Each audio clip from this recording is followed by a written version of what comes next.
In the world tonight, police call off their search for Andrea Atkinson. Jean Chrétien is off and running in New Brunswick, and a day of violence in Jerusalem.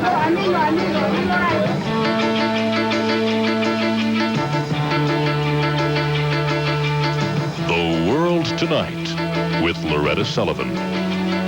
Good evening. Toronto police wrapped up the last of their massive sweeping searches for 6-year-old Andrea Atkinson today. The little girl has been missing from her East End Toronto home for a week now. And investigators admit, despite all the searches, they're still no closer to solving her disappearance. Sue Scambatti reports. What's happening this morning is the police officer were doing a door-to-door inquiry. It was the last of the full-scale searches for Andrea Atkinson. Police and volunteers teamed up to make a final sweep of her East End Toronto neighborhood. We're just canvassing the area for any more information regarding the missing child, Andrea Atkinson. I understand that. While officers questioned residents, volunteers combed their property. But like all the other searches conducted this week, this one too came up empty. It was exactly 1 week ago today that 6-year-old Andrea Atkinson disappeared after playing with friends in Monarch Park, not far from her home. The investigation will now be turned over to homicide squad officers who have been monitoring the searches. Among other things, Detective Tom McNamara says they'll be following up the 300 reported sightings of Andrea they've received from across the province. It'll be all detective work from here on in. The area has been thoroughly searched on a number of occasions. We've used helicopters, we've used dogs, we've used horses, we've used countless volunteers. There's really nothing further to go on in the physical search now. And I feel very strongly, until they give me concrete proof otherwise, that she's alive and she's well as can be expected. For Andrea Atkinson's mother, the past 7 days have been a living nightmare. Ruth Windebank believes her daughter has been kidnapped, and she prays for her safe return. She's mine, and she's everything to me. And you got to give her back to me. Windebank plans to go to Child Find tomorrow, and she's not ruling out more searches for her daughter organized without the police. Anyone with information concerning Andrea Atkinson's whereabouts is asked to call a 24-hour hotline at 324-0691. Sue Scambatti, Global News, Toronto. Premier Bob Rae attacked the federal government today in his speech to the provincial NDP Council. Rae told the crowd of 500 party faithful that Canada is definitely in a recession. The Premier criticized the Tory policy of high interest rates by rejecting a philosophy voiced by Finance Minister Michael Wilson last night. Wilson has said that you have to die before going to heaven. If anything ever described the difference between Tory economics, Tory politics, and our politics and our economics, is that we say as a party, we want to help people before they die rather than force them to die. Over 2,000 people walked the streets of downtown Toronto today to raise money for AIDS research and care. It took most participants about 2 hours to cover the 10-kilometer course that finished behind Queen's Park. The theme of the event was from all walks of life. Organizers from the AIDS Committee of Toronto had hoped for triple the number that showed. However, $120,000 was raised from sponsor pledges. Chrysler Canada is ready to make its first contract offer to the Canadian Auto Workers Union tomorrow. The two sides have been negotiating a new contract for the company's 10,000 workers. Tomorrow's offer will be the first indication of whether Chrysler will follow the union's pattern agreements reached at GM and Ford. Liberal leader Jean Chrétien has reacted sharply to comments made by former Governor General Jeanne Sauvé. During a speech in Paris yesterday, she said Canada lacks leaders with a clear vision of the country. But today, Chrétien said she might benefit by listening to his speeches. The Liberal leader also delivered a sharp attack against the Mulroney government on the day he was officially chosen as the party's candidate for a December by-election in New Brunswick. Lauren Daltrop reports. Jean Chrétien arrived at a nomination meeting in the hamlet of Grand Digue to become the Liberal candidate in the Beausejour by-election. And 400 partisan Liberals were there to greet him. All of them seem to be saying the same thing, that the Liberal leader's entry in the House of Commons is the first step on the road back to power in Ottawa. Chrétien also had many elected Liberals there to greet him, including New Brunswick's Premier Frank McKenna. So today represents the first day in a long, long journey, and that journey will end with the election of Jean Chrétien comme le prochain Premier Ministre de Canada.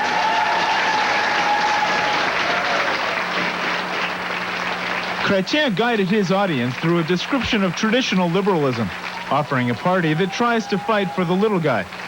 Then Chrétien went after the Prime Minister, lambasting him for trying to run the country on a roll of the dice. It's always, my way or no way in everything that he tried. And we have to stop that. We have this experience today with the GST. Chrétien says that when he discussed strategy with Liberal senators in Ottawa over the GST, he warned that it would probably lead to an elected upper house. But he feels the time for that is long overdue.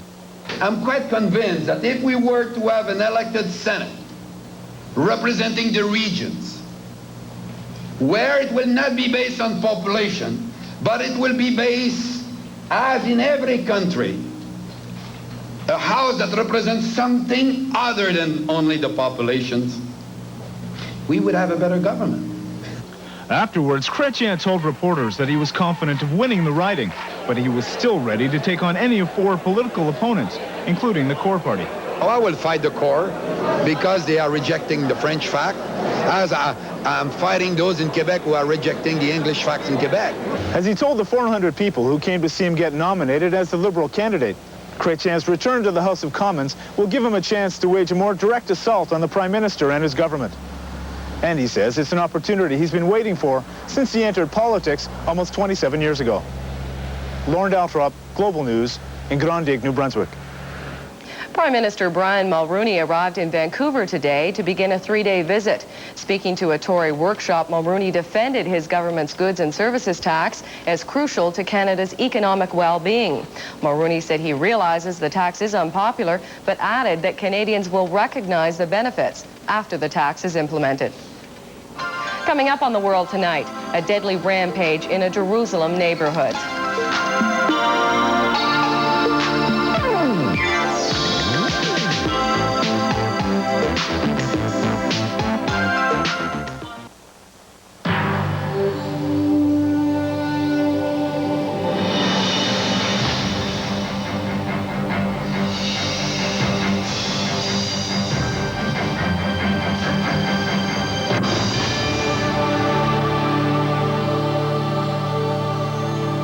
Magic Wagon for 1991.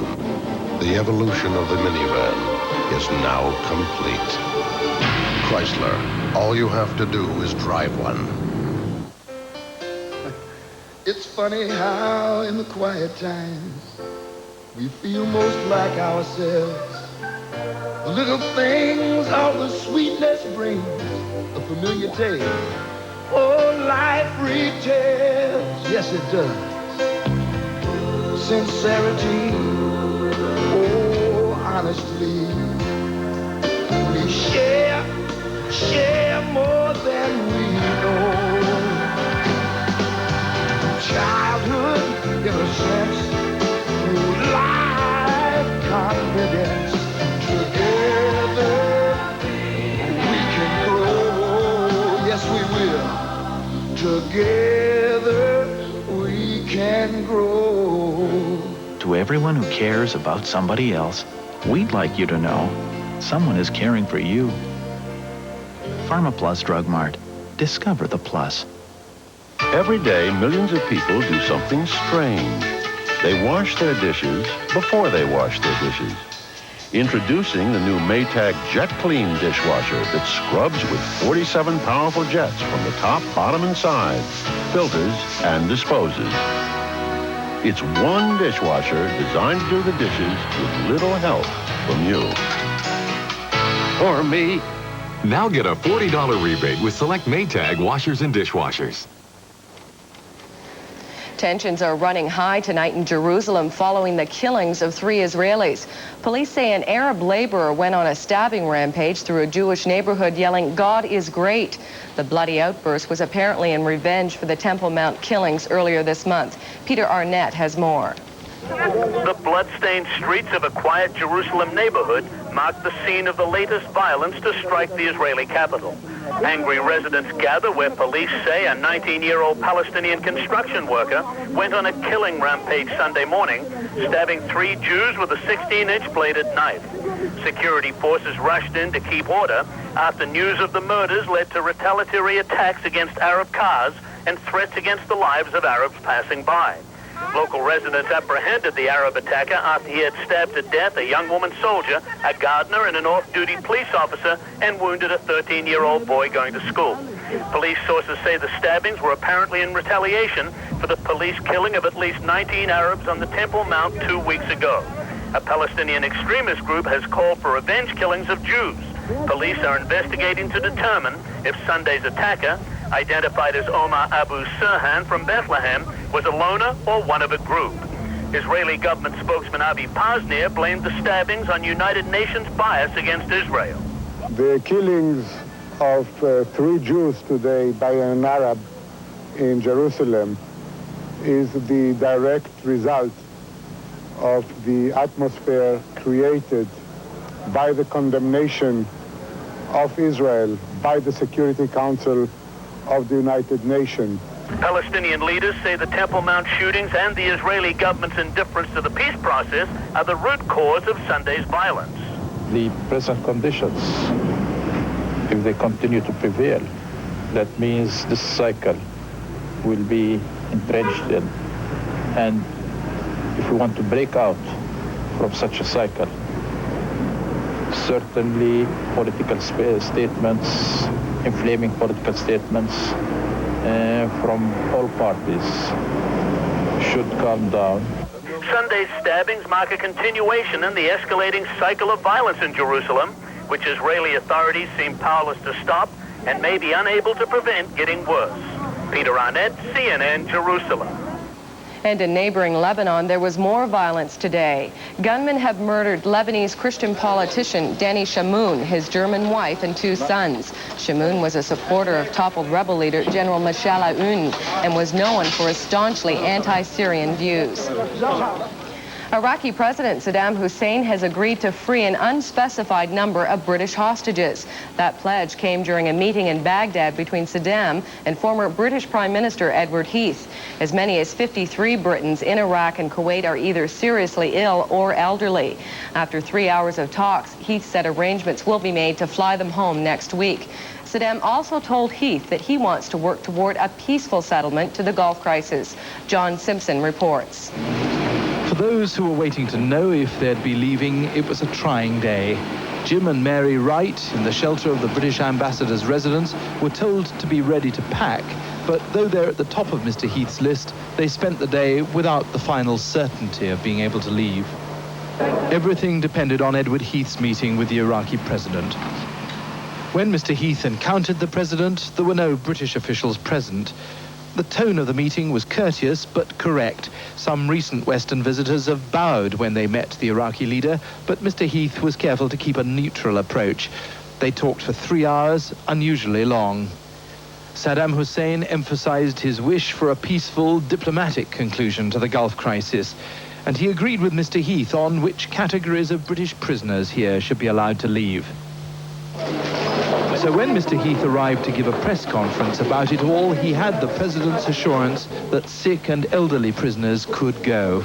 I explained to him that these were particular groups of people whom I felt ought to return to their homes, and that retaining them in Iraq created ill feeling in Britain and didn't help to reach a diplomatic solution.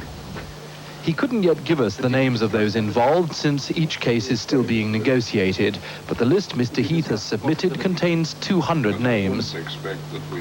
Later, Mr. Heath went to the Irish-run hospital here where there's a number of British nurses who've had to stay on even though their contracts have run out.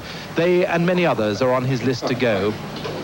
Tonight, though, when Jim and Mary Wright went to the small Anglican church in Baghdad for evensong, it was clear that they, and many like them, will soon be going home. As for Mr. Heath, who was also in the congregation and is older than them and almost everyone else he's working to release, he seemed to be on the verge of achieving what he'd come here to do.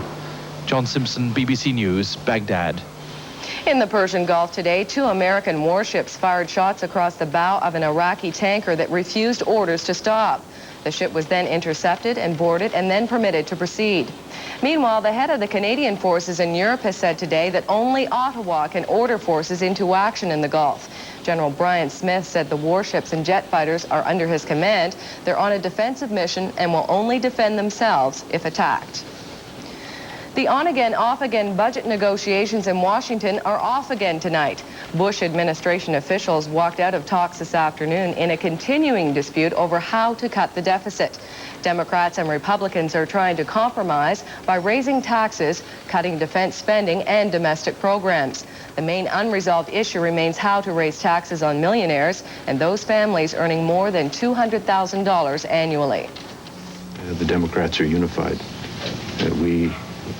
We think it's important that there be a fair and responsible deficit reduction package. We've come a long way toward that objective.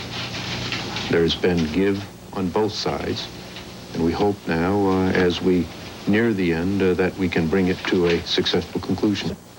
We are simply saying that we want a proposal on this important question of the surcharge on millionaires, on the Medicare cut, and on the question of the gas tax, that is one that we can sell so that we can get a preponderance of Democratic votes in order to pass it on the House floor. But congressional leaders have agreed on something. Negotiators have reached a tentative agreement on the last major section of the U.S. clean air legislation. The legislation is much awaited by Canadians because it will help reduce the emissions that cause acid rain. The group has agreed on guidelines for cutting sulfur dioxide production from utility plants. Only a handful of minor issues still need to be resolved, and final congressional passage is expected in a few days. Big changes continue these days in the Soviet Union. The country's parliament voted on Friday to do away with central planning in favor of market-driven economy. But for most of the past 73 years of communist rule, some capitalism has existed, most notably in farmers' markets. Jim Maceda visited such a market near Moscow recently.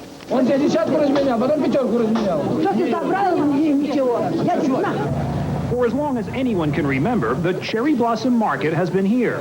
Even during the Communist Revolution, farmers came from all across the Soviet Union, as they do today, with one purpose: to make money, to make a profit. It's the fruit of our labor. We should be able to charge what we want for it. I grew this garlic in my backyard. How is business? How is you doing? Как business? Как дела? Great. No wonder. The Cherry Blossom is the ideal seller's market.